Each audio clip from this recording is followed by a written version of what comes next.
time for everyone else. So my name is Marshall Brown, for those of you who are new or versions, as Tish said, to the struggle. I'm a professor of architecture and urban design at Illinois Institute of Technology in Chicago, and I'm a former resident of Fort Greene.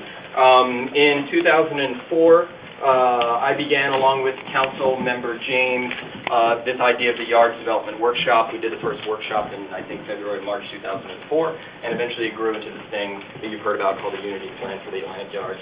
I want to say two things. One, congratulations to all of you who have been doing or dealing with all of this and struggling and persevering for the past 8 years in this project. You have made history, number one, and number two, you've become part of a much longer history about the history of this site, which has been going on not for 8 years or for 40 years, but really for a couple of hundred years, ever since it was André Parmentier's horticultural and botanical garden. And there's an essay floating around that I wrote that talks something about that, and you guys can share that amongst yourselves.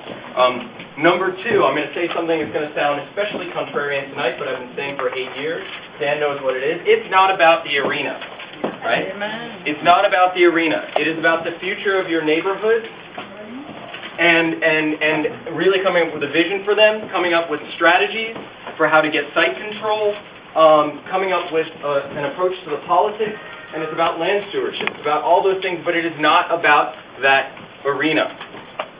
So what I'm going to show you very quickly is the Unity Plan for the Atlantic Yards, which might seem, in terms of its details, obsolete, but actually I think in terms of its principles and core strategies, which is really about a mixed landscape, mixed culture, mixed use, mixed programs, and mixed architecture.